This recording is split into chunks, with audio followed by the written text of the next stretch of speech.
Hi friends, Manukonda Pulla Reddy బాబాయ్ చచ్చిపోయాడు. మేమిద్దరం కలిసి సొన్న పని పోయాడు. మా ఆయన పొద్దున పూట సాయంత్రం ఇంటికి ఇచ్చారు డబ్బా, 2 డబ్బాలు ఇలా బాస్కెట్ పట్టుకొని తిరిగేటట్టు ఇచ్చారు. కవర్లో పెట్టి నేను పూర్ణం గారి తిన్నా.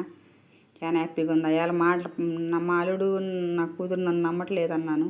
పొలం ఎన్నో బేరాలు చేసి వెళ్ళిపోతున్నారు అన్నాను.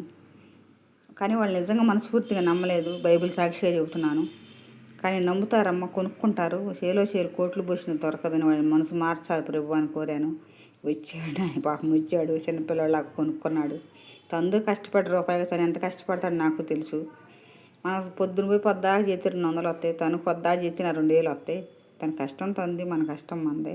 తనకు అంత ఖర్చు ఉంటుంది కాబట్టి ఆ 2000, మనకి ఇంతే ఖర్చు ఉంటుంది కాబట్టి ఇంతే బాబాయ్. కానీ కొన్ని చేసాలవా పద్మక్కాయ, నువ్వు ఇద్దరు ప్రార్థన చేశారు, నేను చేశాను. కొనుక్కున్నాడు. తర్వాత దేవుడు చల్లగానే చూశాడు బాబాయ్. బిడ్డల బాధ్యత అయిపోయింది, నువ్వు వెళ్ళిపోయావు, హ్యాపీగా ఉంది. ఆడ నుంచి పద్మక్కని పిల్లల్ని ఆశీర్వదించుడు. దేవుడు ఇంకా దగ్గరగా సేవలు చేయి బాబాయ్.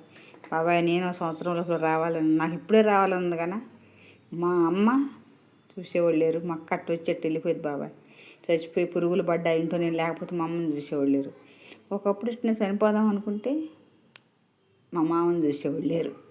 దేవుడు ఎందుకు వేసాడు బ్రేక్. కానీ బాధ్యత అయిపోయి నాకు ఎవరమైనా అతి తొందరలో దేవుడి పాదాల దగ్గరకు చేరాలనేది నా ఆశ బాబాయ్.